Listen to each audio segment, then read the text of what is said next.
Bismillahirrahmanirrahim. Assalamualaikum warahmatullahi wabarakatuh. Pertama-tama yang saya hormati Bapak Ibu dosen, penguji dan pembimbing saya yang bersedia hadir di seminar proposal online saya yang dilaksanakan pada tanggal 10 Agustus 2020 jam 10 WIB sampai dengan selesai. Baik, perkenalkan nama saya Tri Utomo, NIM F1D114021, mahasiswa Teknik Pertambangan Unjak angkatan 2014. Yang mana pada hari ini saya berkesempatan untuk melaksanakan seminar proposal yang dengan judul Analisis Kestabilan Lereng Tambang Terbuka pada PT Bumi Bara Makmur Mandiri Provinsi Jambi atau yang disingkat dengan BBMN. Langsung saja Bapak Ibu, kita masuk ke latar belakang usulan penelitian saya. Nah, untuk latar belakang sendiri itu yang melatar belakangi judul penelitian analisis kestabilan lereng saya itu berdasarkan sumber daya batu bara, metode penambangannya, terus aktivitas penambangannya. Hal inilah yang melatar belakangi analisis kestabilan lereng saya. Kenapa seperti itu? Perlu kita ketahui sumber daya batu bara di PT Bumi Bara Makmur Mandiri atau BBMM itu sangat berpotensi untuk dilakukan penggalian ataupun pengupasan ataupun eksploitasi. Nah, selanjutnya dari sumber daya ini ada kaitannya dengan metode penambangan. Karena tentu nanti metode penambangan akan menentukan analisis kestabilan lerengnya. Yang mana metode penambangan ini perlu kita ketahui bersama di PT BBMM sendiri menggunakan metode tambang terbuka. Nah, untuk tambang terbuka tentu nanti pada saat metode penambangan ditentukan tentu akan ada upaya untuk pengambilan sumber daya batu bara yang mana yang disebut dengan aktivitas penambangan. Nah, aktivitas penambangan sendiri nanti akan ada seperti kegiatan-kegiatan penambangan. Contoh seperti pengupasan tanah penutup, pengambilan batu bara, ataupun pengangkutan batu bara ataupun tanah penutup itu sendiri. Nah, dari hal ini nanti dari aktivitas penambangan ini dengan rujukan untuk mengambil ataupun mengambil dengan upaya untuk pengambilan batu bara tersebut. Nah, jadi karena adanya aktivitas penambangan, penggalian dan pelebaran, maka akan tercipta yang namanya lereng. Nah, oleh karenanya supaya untuk menjaga pengeksploitasian ataupun pengambilan batu bara yang berada di lokasi penambangan yang berhadapan langsung dengan lereng, tentu harus kita mengetahui tentang tingkat kestabilan lereng tersebut. Oleh karenanya, itulah yang menjadi latar belakang saya untuk mengambil judul analisis kestabilan lereng. Nah, untuk analisis kestabilan lereng sendiri yang saya gunakan itu menggunakan analisis klasifikasi massa batuan. Dan klasifikasi massa batuan ini dengan menggunakan metode rock mass ranting atau RMR dan slope mass ranting atau SMR. Seperti itu. Nah, selanjutnya rumusan permasalahan proposal saya sendiri yaitu adalah berapakah nilai aktual pembobotan batuan pada lereng Heckwall pada PT Bumi Bara Makmur Mandiri Provinsi Jambi berdasarkan metode klasifikasi massa batuan rock mass ranting ataupun RMR. Selanjutnya, berapakah nilai aktual pembobotan pada lereng Heckwall pada PT Bumi Bara Makmur Mandiri Provinsi Jambi berdasarkan metode klasifikasi massa batuan slope mass ranting. Selanjutnya, yang terakhir itu adalah berapakah nilai kestabilan lereng pada PT Bumi Bara Makmur Mandiri Provinsi Jambi berdasarkan metode klasifikasi massa batuan dengan menggunakan analisis RMR dan SMR itu sendiri. Nah, untuk tujuan penelitian sendiri, kita untuk mendapatkan nilai aktual pembobotan batuan pada lereng Heckwall pada PT BBMM berdasarkan metode klasifikasi massa batuan RMR. Dan selanjutnya, berapakah nilai aktual pembobotan pada lereng Heckwall PT Bumi Bara Makmur Mandiri berdasarkan metode klasifikasi massa batuan slope mass ranting ataupun SMR. Yang terakhir itu mendapatkan nilai kestabilan lereng pada PT Bumi Bara Makmur Mandiri Provinsi Jambi. Nah, untuk batasan masalahnya sendiri, bahwasanya penelitian ini hanya dilakukan pada PT Bumi Bara Makmur Mandiri Provinsi Jambi. Selanjutnya, penelitian analisis kestabilan lereng hanya dilakukan pada lereng Heckwall. pada PT Bumi Bara Makmur Mandiri Provinsi Jambi dengan menggunakan analisis klasifikasi massa batuan RMR dan SMR.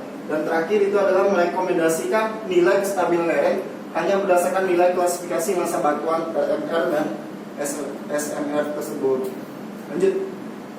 Berikutnya metodologi penelitian. Nah, untuk metode penelitian sendiri, tempat penelitian ini secara geografis dilakukan secara geografis penelitian ini dilakukan pada PT Bara Makmur Mandiri yang terletak di Desa Kotoboyo, Kecamatan Batin 24, Kabupaten Batanghari, Provinsi Jambi, dengan jarak tempuh menggunakan jalur darat dari Mendalam menuju lokasi penambangan ataupun lokasi PT BBMM ini sendiri kurang lebih sekitar 110 km. Dan untuk waktu sendiri, rencana penelitian ini akan dilaksanakan pada tanggal 1 September sampai tanggal 1 Oktober 2020. Nah, untuk rincian jadwal pelaksanaan penelitian di bulan pertama, di minggu pertama itu ada studi literatur, di minggu kedua itu ada observasi lapangan, di minggu kedua juga ada pengambilan data. Selanjutnya di minggu ketiga itu ada pengambilan data dan pengambilan data. Selanjutnya di minggu keempat itu ada pembuatan laporan. Nah, alat dan bahan.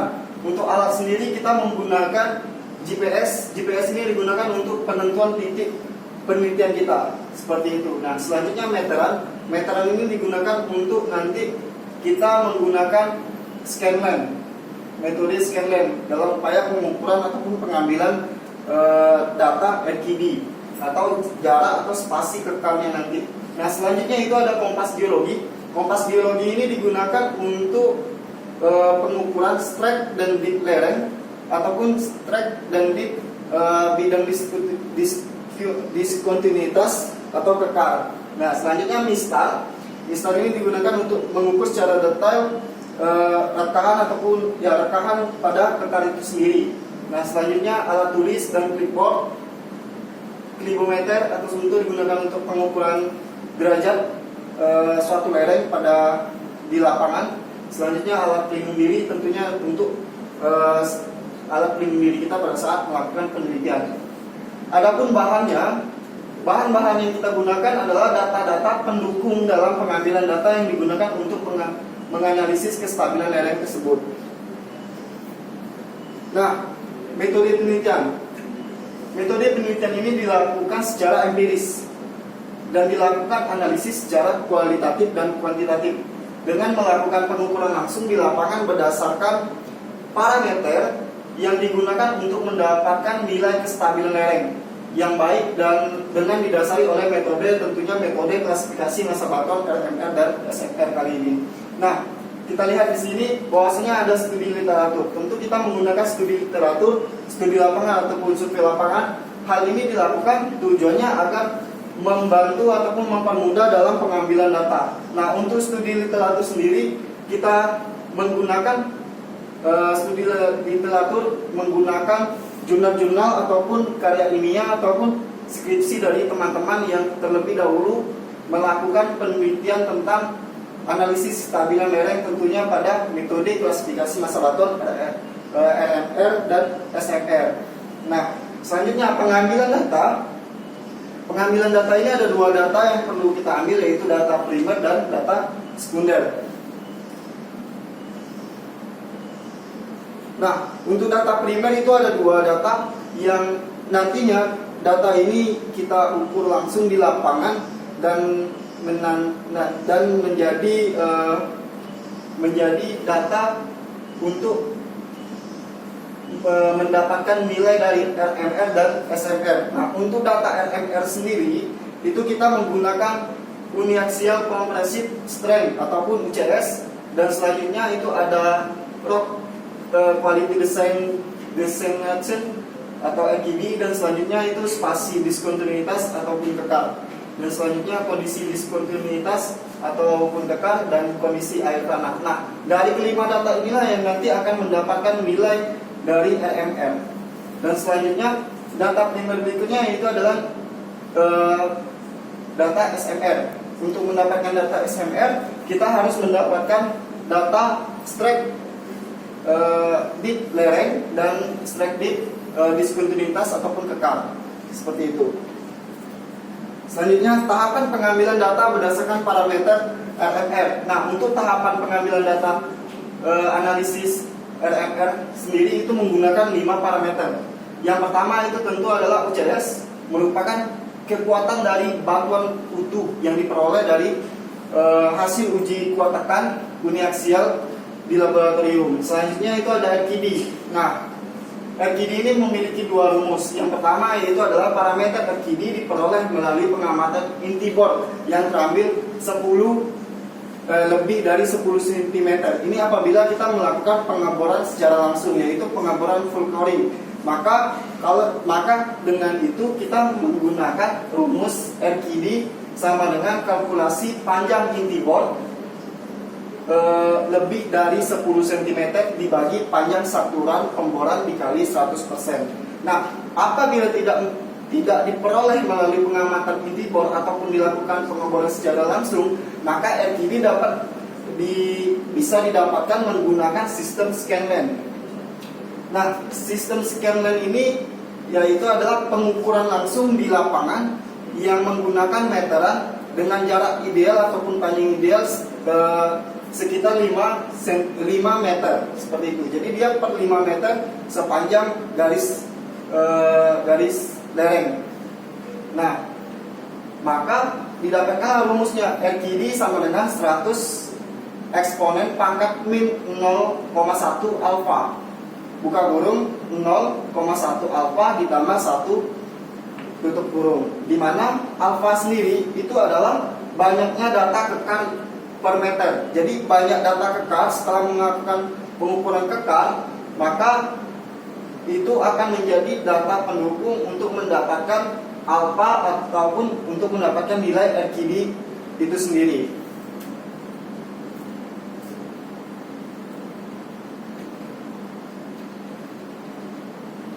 Oke, selanjutnya spasi diskontinuitas ataupun kekar.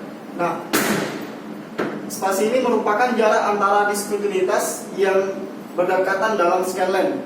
Nah, untuk mendapatkan nilai spasi sendiri, maka kita menggunakan rumus sama dengan spasi kekar sama dengan panjang scanline dibagi jumlah diskontinuitas ataupun kekar, seperti itu. Selanjutnya kondisi diskontinuitas ataupun kekar.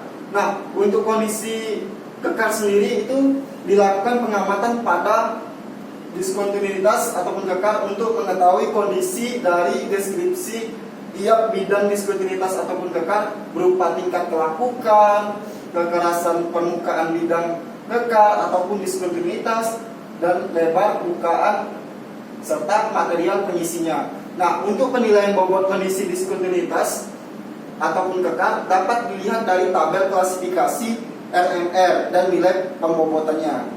Selanjutnya, kondisi air tanah. Nah, untuk pembobotan parameter kondisi air tanah dapat ditentukan dengan beberapa cara, yaitu pengamatan langsung di lapangan dan menentukan kondisi air. Tentu penilaian bobot kondisi air tanah dapat dilihat dari tabel klasifikasi RMR dan nilai pembobotannya. Nah, untuk kondisi air tanah sendiri itu dapat ditentukan langsung menggunakan kondisi umum air tanah itu sendiri. Nah, berikut adalah tabel RMR dan nilai pembobotannya. Jadi di sini kita dapat melihat berapa nilai yang sudah kita dapatkan dari setiap parameter.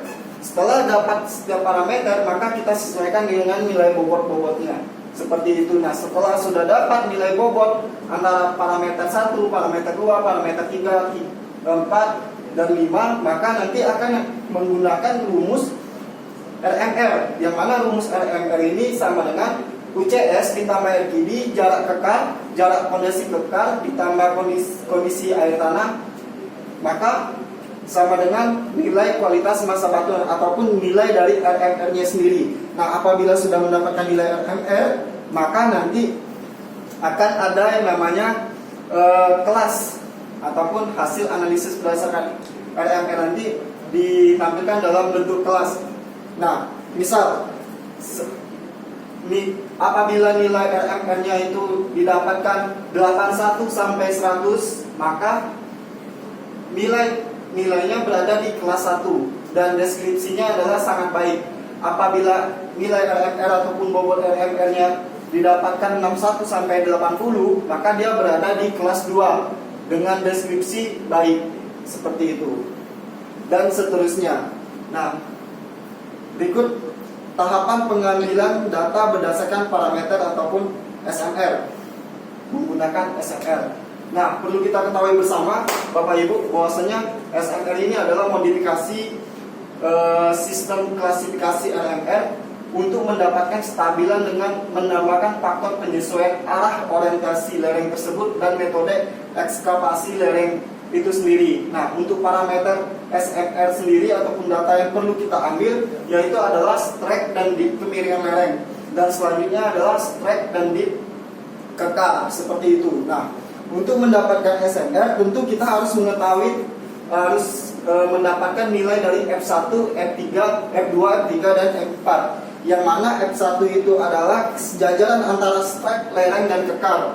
Dan untuk F2-nya sendiri itu adalah hubungan antara dip kekar dengan model longsornya. Nah, selanjutnya untuk F3 sendiri adalah metode penggalian hubungan antara dip kekar dan dip lereng, seperti itu. Nah, untuk F4 sendiri itu metode penggalian ataupun ekskavasinya. Nah, setelah didapatkan tadi nilai bobot dari SMR, itu menyesuaikan dengan tabel SMR sendiri, maka nanti nilai dari SMR akan didapatkan seperti yang ditampilkan pada tabel. Apabila nilai SMR-nya itu 81 sampai 100, maka dia berada di kelas 1 dengan deskripsi sangat baik, dengan kestabilan lerengnya sangat baik dan longsornya tidak ada. Apabila dia didapatkan 61 sampai 80, maka dia berada di kelas 2 dengan deskripsi baik, kestabilan lerengnya stabil dan longsornya blok batuan. Nah, apabila dia berada di 21 sampai 80, maka dia berada di kelas 4 dengan deskripsi buruk, kestabilan tidak stabil, longsorannya bidang dan baji. Nah, untuk mendapatkan nilai ini tentu kita harus melakukan kalkulasi SMR, yang mana untuk mendapatkan nilai SMR ini sendiri tentu kita harus mendapatkan nilai RMR terlebih dahulu, yang seharusnya kita lakukan analisis terlebih dahulu. Nah, setelah itu RMR ditambah buka kurung F1 dikali F2 dikali F4 tutup kurung ditambah F3 ditambah F4. Nah, untuk F4-nya sendiri memiliki parameter sendiri. Nah, untuk F4 untuk lereng alami itu diberi nilai 15, untuk press plating itu diberi nilai 8, untuk smooth blasting itu dikasih nilai 8, blasting atau mechanical dikasih nilai 0, dan defacing blasting itu min 8. Nah, jadi kita menggunakan rumus ini, yaitu SMR sama dengan RMR ditambah buka kurung F1 dikali F2 dikali F3 tutup kurung ditambah F4, didapatkanlah nilai data ataupun nilai kestabilan daripada SMR sendiri. Nah, berdasarkan kelasnya. Terima kasih. Dan saya akhiri. Assalamualaikum warahmatullahi wabarakatuh.